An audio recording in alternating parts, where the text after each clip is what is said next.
Has it ever struck your mind that the use of drugs without proper prescription can cause severe damage to your well-being? It is a habit that most Kenyans are well known for, feeling a bit unwell and the next step, rushing to a local chemist to buy drugs. To most Kenyans, it's a common phrase, "Niko na malaria," without even knowing what the problem is. For Erastus Endangasi, it's a different narration, since he had visited a health facility but was given medicine without being taken through the laboratory, hence advanced drug reaction, which left him blind. An advanced drug reaction, ADR, is an injury caused by taking medication, which may occur following a single dose or prolonged administration of a drug or result from the combination of two or more drugs. Erastus' career was at its peak when disaster came knocking. This found him at his place of work. My name is Erastus Endangasi. I come from Kakamega County. I am a third born in a family of 5, 1 girl and 4 other boys. So among the boys, I'm the second. I'm a clinical officer by profession, though I got a challenge with my sight because of some things that happened along the way. But I was born normally, just like any other kid. I went to school, even the primary school which I went to. I was actually one of the best pupils in that school, because when we did our KCP, I was the first, I was number 1 actually in the KCP. I got 378 marks, and by then that was something to look at, yeah. And after that I went to Ingotse Boys High School. It is still in Kakamega County. Way back in 2004. So I was in Ingotse Boys from 2004 to 2007. I finished my high school, and also I performed well because I got a B plane with 65 points. I only missed direct university by 1 point. But again, my ambition was to become a doctor, even when I was still in primary school. So when I got those that grade, I thought of how I could use the same grade to still meet my ambitions of becoming a doctor. So I decided to go in for a diploma in clinical medicine, that is in KMTC. So I was selected and I joined Portrees KMTC, it's in Mombasa. So from September of 2010, I joined KMTC Portrees. I started doing clinical medicine. Now I became a student of clinical medicine, and I was proud of that. That course normally takes 3 years. So in 2013 I finished. I graduated in 2013 December. 2014 I was in Kijabe. I finished. After finishing my internship, I now was licensed as a fully qualified clinical officer. Then after that, beginning of 2014, I got some other places to work, just some small clinics. Yeah, but somewhere in the course of the year 2015, I got a job in a hospital called Lugulu Mission Hospital. It's in Webuye. So from that time, it was, I remember I was officially employed on 23rd of November 2015 in that hospital. So I began working, and I did my work very well. As much as I can remember, I was actually one of the best clinical officers in that place, because the training we got in Kijabe Hospital is one of its kind actually.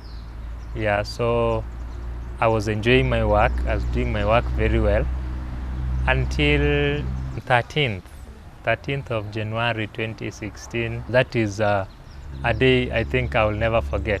I became unwell, just like any other person can feel unwell.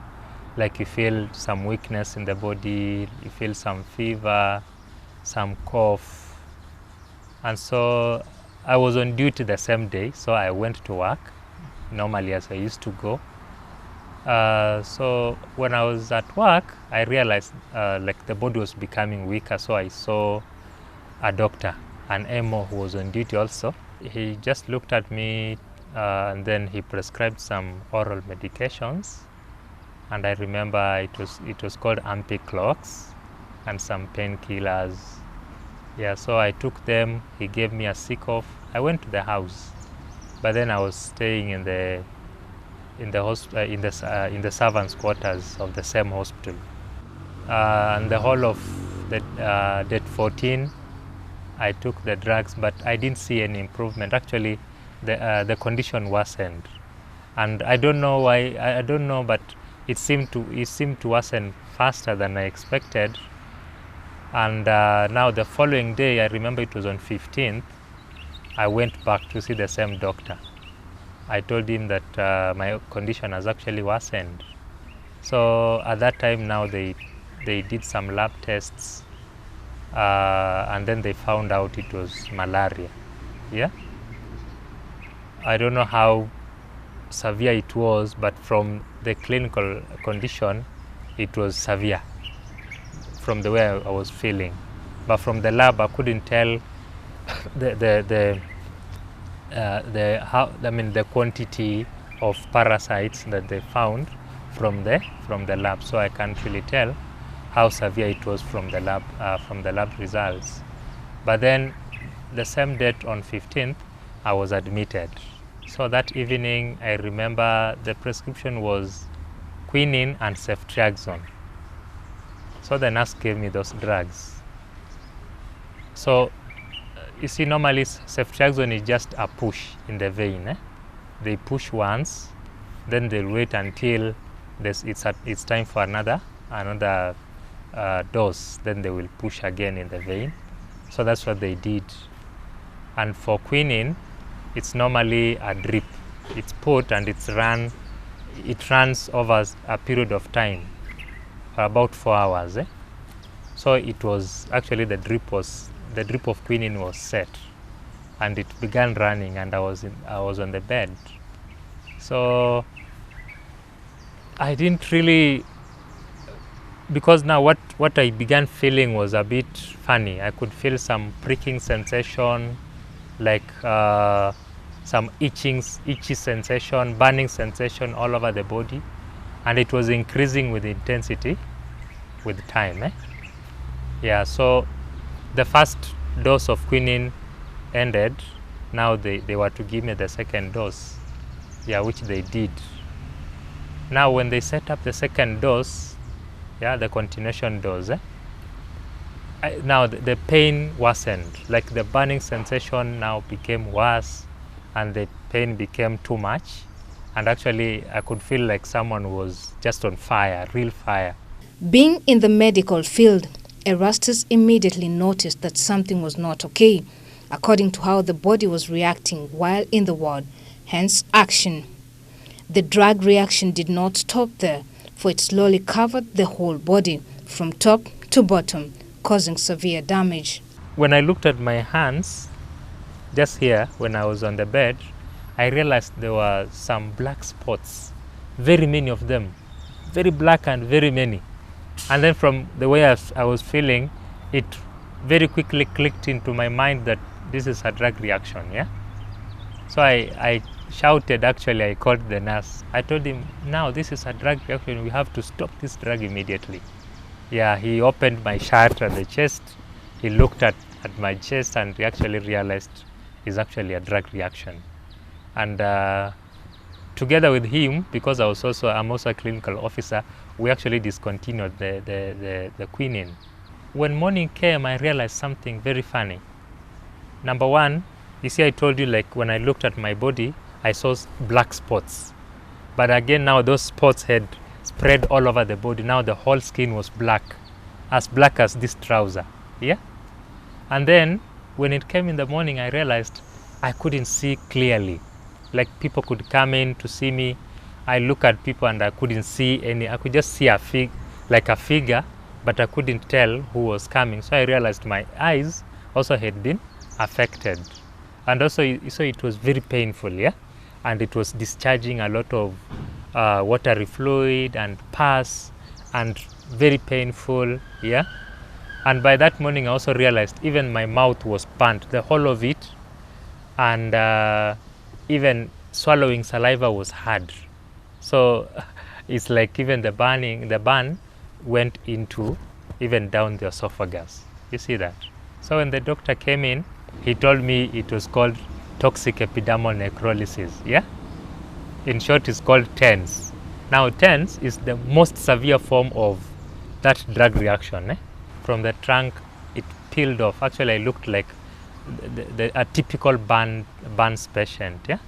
Yeah, so that's how I looked like. And remember that time I couldn't see, I couldn't eat because the burns went down to down the esophagus. I couldn't stand. I was very weak. I was actually in a very critical stage. Yeah, breathing was very hard because it's as if it also affected my airway because there were a lot of secretions. I could try breathing, but you see, because of the secretions, they could even block the airway. So I was just struggling even for air. The morning after the reaction, the vision was blurred, but with time, now the vision went off completely. Right now, the eyes are better, at least, but by then, if you would have looked at them, they were red, pure red, yeah, and discharging, yeah. But for now, it's a bit better, though. It's it's not very comfortable in bright light, yeah. There's some photophobia, fear of light, and yeah, so that's why I cover them with the dark glasses. Imagine being totally blind as a young man and at the peak of your career. What a confusing moment. You see, at that time, I was not very, very nervous at that time. I wasn't afraid because I knew even if it will go, probably it might reverse, yeah? My sight will come back. Actually, I was very hopeful. I knew with time I will get well, my sight will come back, and I'll continue with my normal life. Okay, I didn't know what could come in the future. When I was at Cherangani, I was being attended to by a physician for the general body and an ophthalmologist for the eyes. Yeah, so, and I remember the ophthalmologist was called Dr. Rona. He did a very good job to my eyes.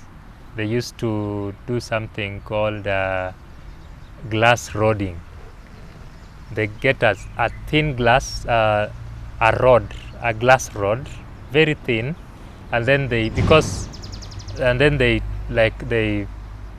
go in the socket of your eyes like this, in the side of your eyes, and then they roll it around the eye like this. Yeah, I see that time the eyes were inflamed, they were red, so it was to prevent adhesions. Yeah, the eye socket getting adhered to the other part of the socket, to the wall of the socket, so they could do it daily to prevent that those adhesions. And that thing, I remember, it was very painful. It was actually one of the experiences I never liked being done. They used to put some anesthesia, local anesthesia there, but I didn't remember it doing anything, helping at all. The pain was just like in its full intensity. Yeah. After 2 weeks, I came out of Cherangani because now I was actually out of danger. Yeah.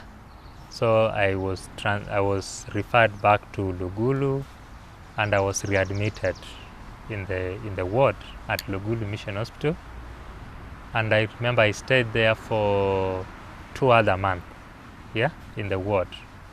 Many things were done to my body, many injections, many tests, so many things I can't remember for those 2 months. Yeah, many things. And because I couldn't see well, even some of the people used to come and visit me.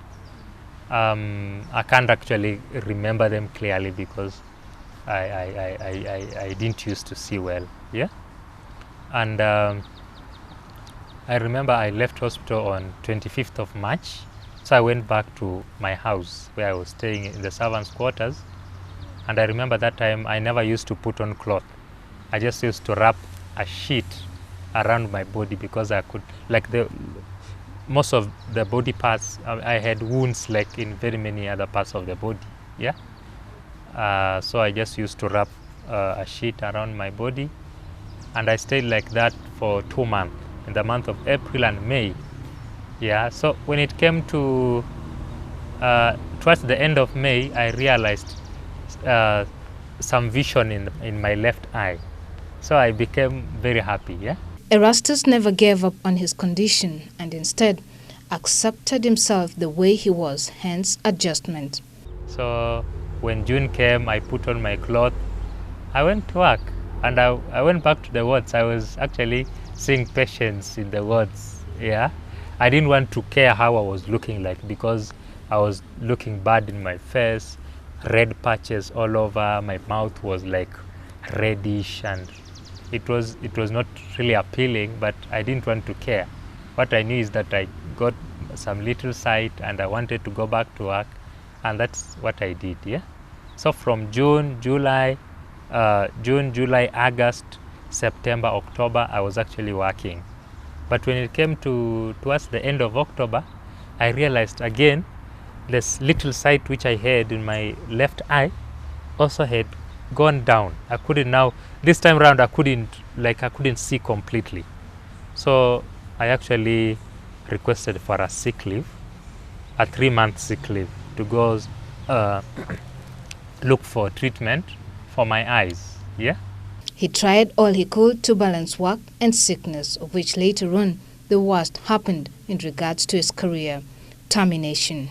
Some situations happen in life and the least you expect is rejection from people that have been with you during your good times. But for Erastus, his mind was psychologically prepared for any circumstance, whether good or bad.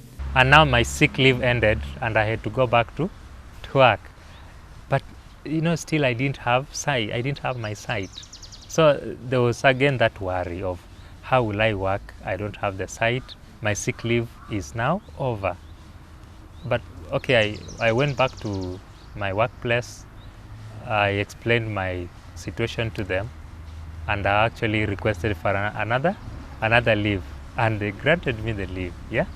By that time, actually, I thought all was fine. I thought they understood my situation because I hadn't had any negative sentiments or negative attitudes towards what was happening to me. Yeah, by that time. And even they paid me, you see, for the second sick leave, the one I took. But for the first one, they didn't pay me. They said it was an unpaid leave, and I just left it. Yeah, but for the second leave, they paid me my whole salary, though I was not working. Yeah, so that's for 3 months now, for February, March, and April 2017. Yeah. Then when it came to May, now is when they told me they won't continue paying me because I was not at work. I was actually unwell. Yeah. So they sent me to get a medical report for my eyes from the doctor who was seeing me. Yeah. So I went, I got the medical report from the doctor in Eldoret. He wrote for me a very good report explaining the condition of my eyes and what was to be done. And even he requested in the same letter that they were supposed to really support me, yeah? Actually just walk with me through that journey, because it was not easy after all, yeah? Yeah, so for me, I thought from the letter they could actually find out other ways of helping me, or they could even find out if there could be other duties I could carry out in the hospital, but that was not the case. When they went through the letter, they looked at what the doctor had written, then they decided to just terminate me. Yeah, so they served me with a notice for termination. Yeah, remember that time I'm paying bills. I can't go to any other place to work because I'm sick. Yeah, and I need to buy drugs. I need care because I couldn't see. I need someone to take care of me. I mean, it was just a pathetic situation. And again, you are served with a notice for termination. Yeah, so you can imagine how it feels. Yeah, so that was in the month of May. I stayed in the month of June, and then beginning of July 2017, they then terminated me officially. They handed me a letter of termination, and that was it with the hospital. As the quote states, in everyone's life, at some time, our inner fire goes out. It is then burst into flame by an encounter with another human being. We should all be thankful for those people who rekindle the inner spirit. And this is exactly what Erastus went through. The presence of people around him encouraged him a lot. But now, somewhere along the way, in 2018, June, you see, my friends heard about my story. The clinical officers, my fellow clinical officers, the ones we used to school with, the ones I used to work with, they heard about my story, and most of them used to come and visit me. And so they communicated to our leaders, to our national leaders. And I remember one day I received a call from our chairman, our association chairman. He's called Mr. Taiti. He's the chairman of the Kenya Clinical Officers Association. So he called me, he asked me about my whereabouts, about how I was doing, and I told him everything, and he said, no, let's see other doctors and see if there is any other way we could help. So I remember I saw some doctors in Lions Hospital. I went to Lions Hospital, I saw a doctor who wrote a very nice report for me, and he said the condition of my eyes could be, something can be done, but not in Kenya, in India. Yeah, so I brought the report back to him, and we began planning on how I can get to India, because again I needed a lot of money to go there. So they organized for some fundraisings. Many people came in, they contributed money, and in June 2018 I went to India. Yeah, I went for an operation, and after operation, you see, they closed my eye. They only operated one eye, the left eye only. After that, I came back for a checkup 2 days after that operation. So they opened up my eye, and they told me to read. There's normally a chart that's put in front of you to read. So when I looked at the chart, I could actually read the whole of it, and I was so happy with that one eye. You see that? Yeah. So, okay, not really like completely up to the very normal level, but the much I could see, it was a very big mark for me. You see that? Yeah. So actually in India it was all excitements. I called people back in Kenya. I told them how now I could see. People began actually celebrating before I came. Yeah. Yeah. So I stayed in India for 10 days, and I came back.